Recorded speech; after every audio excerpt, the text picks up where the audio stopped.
Hello and once again welcome to our online English classes, English with Shirgavi sir.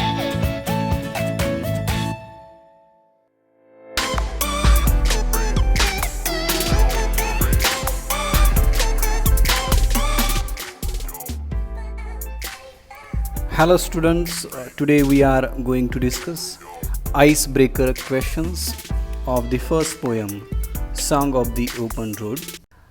यातील पहिली activity आहे choose the mode of travel that you would like the most for a journey. A airways, B waterways, C railways, D roadways. Give reason for your preference. आपण हे प्रवासाचे means आहेत, माध्यम आहेत. या माध्यमामधलं सगळ्यात महत्त्वाचं तुम्हाला आवडणारं माध्यम निवडायचं आहे आणि त्याचं कारण द्यायचं आहे.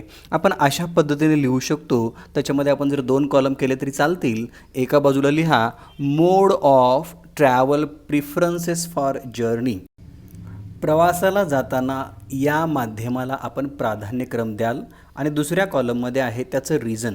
आता या गोष्टींचा विचार करता आपल्याला प्रत्येकाला विमानामध्ये बसायची इच्छा असते, परंतु त्याचं रिझन द्यावं लागेल की कशा पद्धतीनं तुम्हाला ते प्राधान्यक्रमावरती आहे. आपण या पद्धतीनं क्रम लावलेला आहे. जर आपल्याला वाटलं तर तो आपण थोडासा वरती खाली करून चेंजेस करू शकता. बघा कशा पद्धतीने दिलेलं आहे. ए रेल्वेज, पहिला प्राधान्यक्रम इथे निवडलेला आहे रेल्वेज. कारण रिझन दिलेलं आहे चीपर आहे, स्वस्त आहे, फास्टर जलद गतीने जाता येतं, अलर्ट अस इफ डिलेज, जर एखादी ट्रेन कॅन्सल झाली तर आपल्यालासुद्धा त्याची पूर्वसूचना कल्पना मिळते. नो ट्रॅफिक प्रॉब्लेम्स, ट्रॅफिकची काही समस्या येत नाही. रिड्यूस पोल्युशन्स, आणि प्रदूषणसुद्धा त्याच्या माध्यमातून होत नाही. त्यामुळे सगळ्यात वरच्या क्रमवरती रेल्वे आपण निवडलेला आहे. बी रोडवेज, रस्ता मार्ग, दुसऱ्या क्रमांकावरती रस्ता मार्ग हा मी निवडेन असं सांगितलेलं आहे. कारण covers short and long distance, छोटं अंतर असू दे किंवा लांबचं अंतर असू दे, याच्यासाठी रस्ता हा महत्त्वाचा आहे. त्यामुळं ते सेकंड क्रमांकावरती टाकलेलं आहे. इज ॲक्सेस, अत्यंत सोपा पर्यायी मार्ग आहे. ट्रॅव्हल इन ओन टाईम, स्वतःच्या टायमिंगनुसार चालवता येतं. Can go and stop anywhere, कुठंही जाता येतं, थांबता येतं. मोस्ट यूज्ड अँड कम्फर्टेबल, जगामध्ये सगळ्यात जास्त वापरणारं हे माध्यम आहे रस्त्यामार्गे प्रवास आणि आरामदायी आहे. मी परत विद्यार्थ्यांना सांगतो की आपण हा क्रम आपल्या आवडीनुसार वरती खाली करू शकता. रिझन्स हे दिले तरी चालतील. सी तिसरा पर्याय मी निवडलेला आहे एअरवेज, विमानाच्या माध्यमातून. वन ऑफ द फास्टेस्ट मोड आणि सेफेस्ट मोड, अत्यंत सुरक्षित असा हा पर्यायी मार्ग आहे. टाईम सेविंग, याच्यामधनं वेळ वाचते. कवर लाँग डिस्टन्स, लांबचं अंतर थोड्याच वेळामध्ये कापता येतं. हेल्पफुल इन एमर्जन्सी, आणि अत्यंत अत्यावश्यक काळामध्ये आपल्याला ते मदत करतं. डी ऑप्शन आहे जो फारसा वापरला जात नाही म्हणून आपण तो 4थ्या क्रमांकावरती ठेवलेला आहे. वॉटरवेज लेस यूज्ड, पर्यायानं कमी वापरला जातो वर 3 माध्यमांच्यापेक्षा. नॉट कवर्ड ऑल प्लेसेस, सगळ्या ठिकाणी काही आपण वॉटरवेजच्या मार्गाने जाऊ शकत नाही. फिक्स्ड रूट, त्याचे रूट्स फिक्स आहेत. Not used for public transport, सार्वजनिक ट्रान्सपोर्टसाठी फारसा याचा उपयोग केला जात नाही आहे. असा क्रम आपण जसा आपल्याला आवडतो तो त्या पद्धतीने लिहायचा आहे. नेक्स्ट ॲक्टिव्हिटी दिलेली आहे. Discuss with your partner the preparations you would like to make for the journey chosen. ज्या प्रवासाला तुम्हाला निघायचं आहे त्या प्रवासाला जात असताना पूर्वतयारी तुम्ही काय कराल हे तुमच्या पार्टनरबरोबर चर्चा करा आणि ते थोडक्यामध्ये लिहा.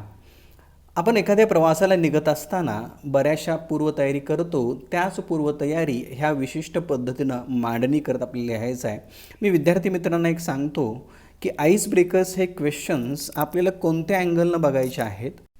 एक तर टॉपिकची ती पूर्वतयारी आहे, परंतु एक्झाम पॉईंट ऑफ व्ह्यू याच्यावरती याच्यासारखे पर्सनल रिस्पॉन्सचे क्वेश्चनसुद्धा तयार होऊ शकतात. त्यामुळं आपण त्याचा अभ्यास त्या पद्धतीने सुद्धा करायचा आहे. बघा आपण प्रिपरेशन कशी करणार आहे. A book your tickets or checkup your car before going to journey. एक तर पहिला प्रवासाला निघायचं म्हटलं तर आपले तिकीट्स चेक करायला पाहिजेत. रॅदर जर आपण आपल्या गाडीनं जाणार असू तर आपल्या गाडीचं चेकअपसुद्धा करून घ्यायला पाहिजे. Book your accommodation or stay. ज्या ठिकाणी प्रवासाला तुम्ही जाणार आहात तिथलं पहिलं ॲकोमोडेशन, राहण्याची सोय काय आहे याचं बुकिंग केलं पाहिजे. Pack important and useful things and luggage accordingly. प्रवासाला निघत असताना आपलं जे महत्त्वाचं जेवढं आहे तेवढं लगेज आणि वस्तू ह्या सोबत घेतल्या पाहिजेत. त्या प्रवासानुसार असतील, कमी किंवा जास्त. Take all essential things like medicines, travel guide, phone, power bank, I D proof, passport, visa, currency, eating items, camera etcetera. ज्या गरजेच्या वस्तू आहेत त्याची यादी खूप मोठी होऊ शकते, पण आपल्याला ज्या अत्यंत महत्त्वाच्या गोष्टी आहेत त्या सोबत घ्यायला ह्या प्रवासामध्ये पाहिजेत. नेक्स्ट ॲक्टिव्हिटी आहे discuss the ways in which you would overcome the problems, the hindrances, difficulties you face during the journey. चर्चा करायची आहे की या प्रवासाच्या दरम्यान आपल्याला आलेल्या अडचणी, समस्या याच्यावरती तुम्ही कशा पद्धतीने मात करू शकता. समजा एखाद्या प्रवासाला आपण गेलेलो आहे आणि त्या ठिकाणी एक वेगळी समस्या किंवा अडचण आली तर त्याच्यावरती आपण कोणत्या पद्धतीने मात करू शकतो हा आपण इमॅजिन करून लिहायचा आहे. आपण खालील पद्धतीने जर एखादी समस्या उद्भवली तर या पॉईंट वाईज ते लिहू शकतो. फर्स्ट, एखादी समस्या आल्यानंतर आपण स्ट्रेसमध्ये जाऊ शकतो, ताणतणाव येऊ शकतो. त्यामुळे पहिली गोष्ट आपण केली पाहिजे, I will keep my mind calm. मी माझं मन अत्यंत शांत ठेवेन. I will convey a message to dear and near one about problem. सगळ्यात महत्त्वाची गोष्ट, ज्या ठिकाणी आपल्याला समस्या आलेली आहे त्या समस्याबद्दल आपल्या जवळच्या डिअर अँड नियर जवळच्या व्यक्तींना ती समस्येबद्दल त्यांना सांगितलं पाहिजे, कारण की काही वेळेला इमर्जन्सीसुद्धा येऊ शकते. नंतर सी ऑप्शन सांगितलेलं आहे, आपण ते लिहू शकतो, I will try to take a local support. समजा एका दूरच्या अंतरावरती आपण गेलेलो आहे प्रवासामध्ये आणि तिथं आपण लोकल सपोर्टसुद्धा काही घेऊ शकतो. If any emergency I will contact police or concern authority. जर आणखी काही मोठी इमर्जन्सी उद्भवली तर आपण पोलिसांची किंवा तिथल्या स्थानिक अधिकाऱ्यांची मदत त्या संबंधी घेऊ शकतो. डी आहे पुढचा, during every journey we have to observe certain rules. Discuss your idea about the journey without any restrictions. You can begin like this. कोणताही प्रवास करत असताना आपल्याला प्रवासाचे काही असे नियम पाळावे लागतात.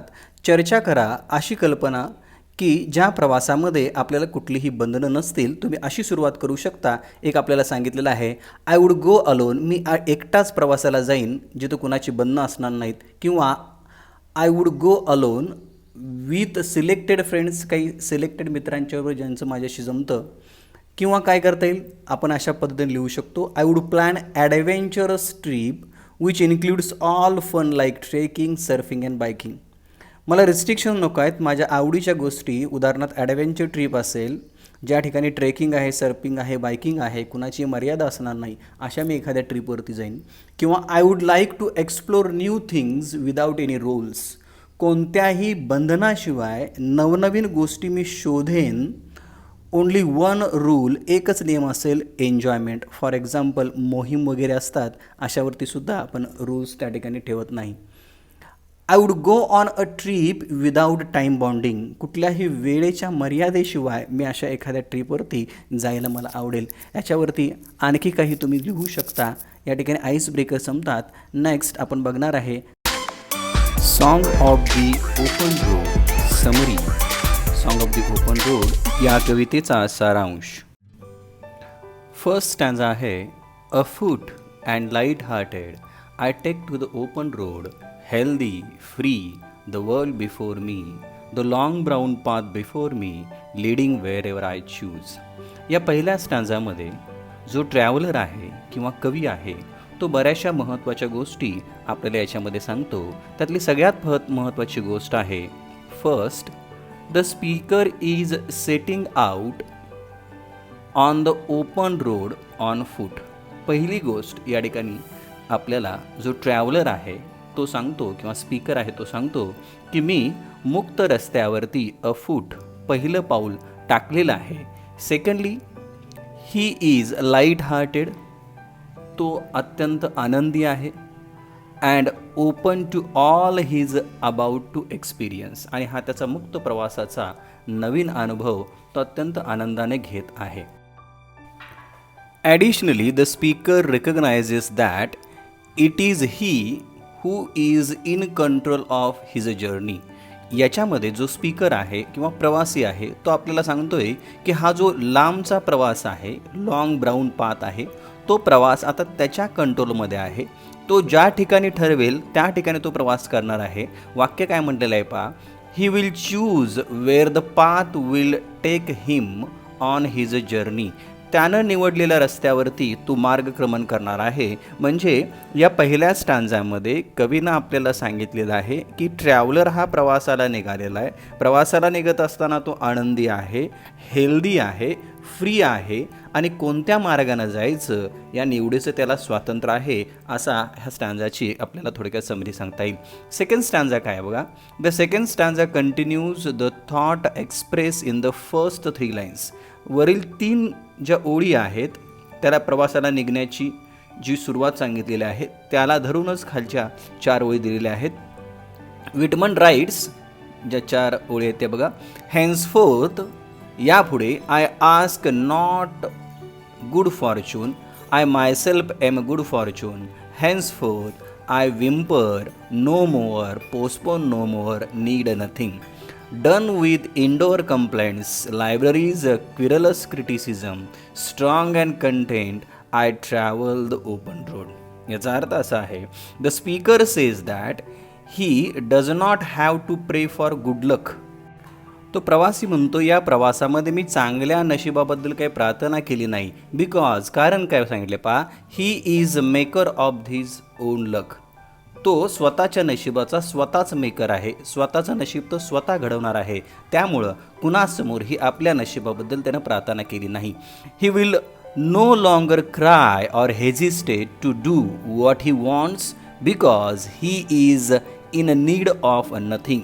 तो आता इथून पुढे रडणार नाही आहे, कुरकुर करणार नाही आहे, तक्रार करणार नाही आहे. कारण ही is in need of nothing. कारण की त्याला आता कशाचीच गरज नाही आहे, कुठल्याच गोष्टी तो पुढं ढकलणार नाही आहे. He is no longer content with being walled inside.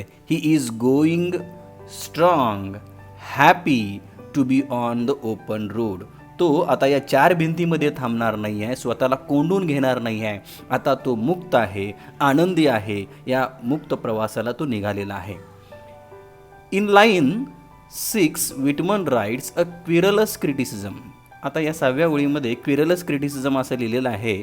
त्याचा स्पेलिंगची सुरुवात जी आहे क्यू आणि सी आहे. जरी ते वेगवेगळे असले तर त्याचं प्रोनाउन्सिएशन हे क मुळे असल्यामुळे तो ॲलिट्रेशन होतो. The use of alliteration here emphasises the speaker's carefree tone which is continue throughout the course of song of the open road. या कवितेमध्ये ॲलिट्रेशन अलंकार हा आपल्याला असलेला जाणवतो. इन द थर्ड स्टांजा, तिसऱ्या स्टांजामध्ये, Whitman makes reference to earth and stars he write. या तिसऱ्या स्टांजामध्ये पृथ्वी आणि स्टार यांचा संदर्भ दिलेला आहे. आता पृथ्वी आणि स्टार म्हणजे काय हे आपल्याला पुढे बघता येईल. The earth that is sufficient, I don't want the constellation any nearer. I know they are very well where they are. I know they suffice for those who belongs to them. Here या ठिकाणी speaker जो आहे तो म्हणतो seem to separate himself from others. हा जो speaker आहे त्याला आता कुणाच्या प्रभावामध्ये राहायचं नाही आहे. ही जी पृथ्वी आहे जी आता प्रवासाला निघणार आहे ती त्याच्याशी पुरेशी आहे. He says the earth is a fine the way it is. He does not desire to be any closer to the stars than he is already is. तो म्हणतो कोणताही स्टार प्रभावी व्यक्ती माझ्या आजूबाजूला नको आहे, कारण की मी स्वतः स्टार आहे. मला इतरांचा प्रभाव माझ्यावरती पाडून घ्यायचा नाही आहे. He knows they are fine where they are and he knows they are good enough for those who belongs to them. तो म्हणतोय की जे स्टार आहे, जे प्रभावी व्यक्ती आहे, जे आहे त्या ठिकाणी योग्य आहेत आणि जे ज्यांच्यासोबत आहेत त्यांच्यासोबतच ते असू द्यात. मला त्यांचा प्रभाव माझ्यावरती पाडून घ्यायचा नाही आहे. This last line is in the strong contrast of the rest poem where the speaker speaks emphasizes his free will and independence. शेवटची जी ओळ आहे या ओळीवरनं कवी आपल्याला काय सांगतोय की त्याला कुणाच्या बंधनामध्ये राहायचं नाही आहे, मुक्त असं जीवन जगायचं आहे. यामध्ये कवितेमध्ये इंडिपेंडन्स स्वातंत्र्य ही गोष्ट त्याने मांडलेली आहे. Which means he probably does not include himself, त्याला समावेश करून घ्यायचा नाही आहे कदाचित कुठे इन द ग्रुप ऑफ कंसामध्ये दिले इन्फ्लुएन्शियल ग्रुप्स ऑफ पीपल, कुठल्याही प्रभावी व्यक्तीच्या मध्ये त्याला सहभागी व्हायचं नाही किंवा त्यांच्या प्रभावाखाली अंमलाखाली राहायचं नाही आहे. People who belongs to the constellation. Constellations म्हणजे काय, influence group of people. He does not belongs to them because he does not need them, त्या व्यक्तींच्या प्रभावामध्ये राहायचं नाही आहे कारण की त्यांची गरज त्याला नाही आहे. The fourth and last stanza is a parenthesis. Parenthesis म्हणजे काय की ॲडिशनल भाग कंसामध्ये दिलेला भाग आहे. Still I carry my old delicious burdens, I carry them men and women, I carry them with me wherever I go. या ठिकाणी स्पीकर म्हणतोय, तो मान्य करतोय की ज्या प्रवासाला तो निघालेला आहे हा प्रवास that he is not without his on problems. प्रवासाला निघत असताना मी कुठल्या समस्येशिवाय निघालो आहे असं म्हणत नाही आहे. तो म्हणतो या प्रवासाबरोबर मी माझं डेलिशियस बर्डन, माझ्या स्वतःच्या समस्या, मग त्या कौटुंबिक असतील किंवा समाजामधल्या असतील, त्या मी सोबत घेऊन चाललेलो आहे. बट इन्स्टिड ऑफ ट्रबल, परंतु त्या समस्येना फक्त समस्या न म्हणता ही एन्जॉयज रिलिशियस देम, त्या समस्येना तो एन्जॉय करतोय, त्यांना वेगळ्या पद्धतीनं बघतोय, म्हणून त्यानं त्या बर्डन्सना शब्द वापरलेला आहे डेलिशियस. आता डेलिशियस याचा अर्थ सुंदर, त्या समस्या सुंदर आहेत असं तो म्हणतोय. The word delicious burden conveys the sense of relish the speaker feels for his burden. त्याचा जो बर्डन्स आहे, त्याच्या ज्या समस्या आहेत त्याला तो डेलिशियस असं नाव देतोय. या डेलिशियस बर्डन्सवरनं आपल्याला काय लक्षात येतं, sense of relish the speaker feels of his burden or for his burden. तो आपल्या समस्येकडे बघत असताना तो डेलिशियस आहेत, त्या समस्या माझ्यासाठी आनंदाच्या आहेत, त्या त्यानं स्वीकारलेल्या आहेत असं या ठिकाणी सांगितलेलं आहे. I swear it is impossible for me to get rid of them, I am filled with them and I will fill them in return.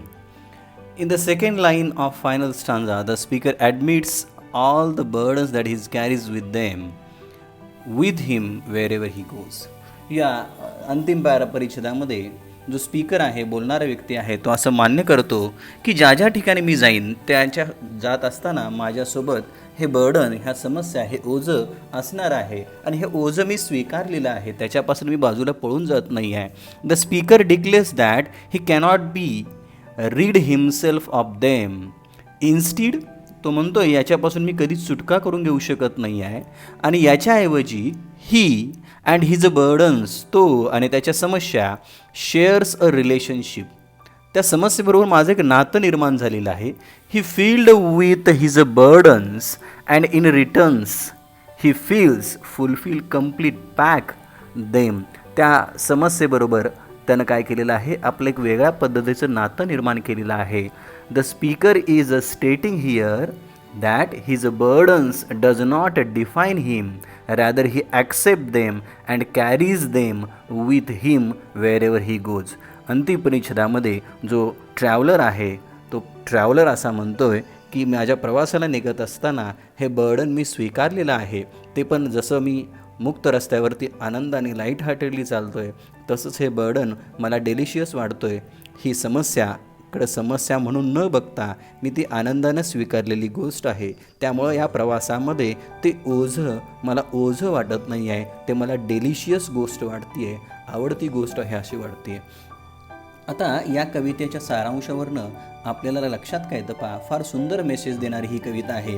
या कवितेमध्ये स्वातंत्र्याचा उपभोग हा माणसाने घेतला पाहिजे. आयुष्यामध्ये एक दिवस का असेना आपल्यासाठी आपण जगला पाहिजे, आपला स्वतःचा विचार केला पाहिजे, या पद्धतीचा मेसेज देणारी ही कविता आहे. ही कविता आपल्याला कशी वाटली, याचा सारांश कसा वाटला हे मला तुम्ही कमेंटच्या माध्यमातून जरूर कळवा. Thank you very much. once again. Please like, share and subscribe.